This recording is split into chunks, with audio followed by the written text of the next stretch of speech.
and west because you have long arms, you have great reach. What you don't want is north and south, and that's exactly what the American League has done.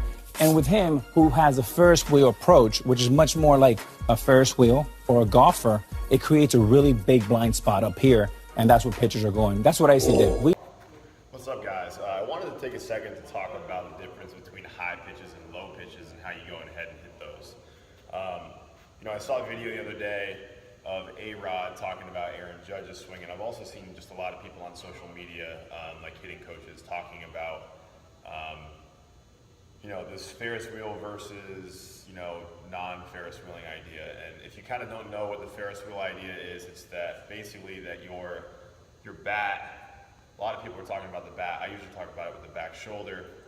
The back shoulder and bat work down like that, and the barrel accelerates in a rearward direction, going back this way to hit pitches that are low, like this. So Arod was quoted basically saying that, if you swing like that, then you have a total hole in the top of your swing. And he's right. He's right that if you swing like that, you'll have a hole in your swing.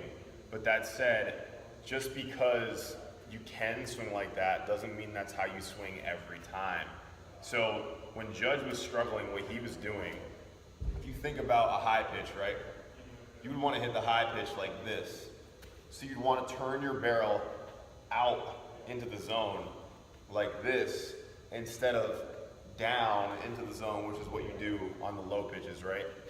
Judge, what he would do when he'd get a high pitch, he would be overactive with his hands or overactive with his wrist, usually his wrist. What he would do is he would pull his wrist up a little bit too quick, and he would dump the barrel underneath the plane of his shoulder like this. So his shoulders, which weren't tipped as much because the pitch was higher, right? So the high pitches you swing like this.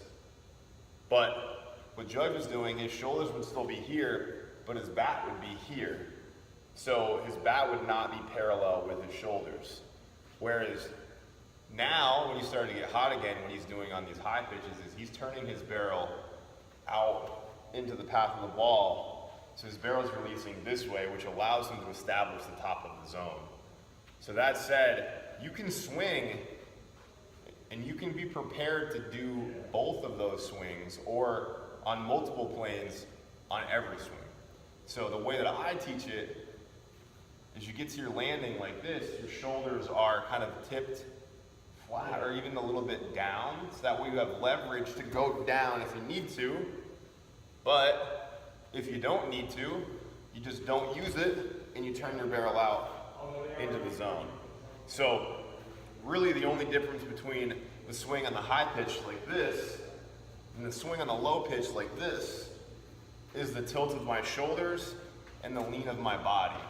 So ultimately, wherever my shoulders are tipped, my barrel should be parallel to that. What was happening with Judge is his bat was going underneath the plane of his shoulders, so he did have a hole in the swing at the top of his plane. But you don't need to. You can still swing like a Ferris wheel on pitches that are low and like a merry-go-round on pitches that are high and be fine.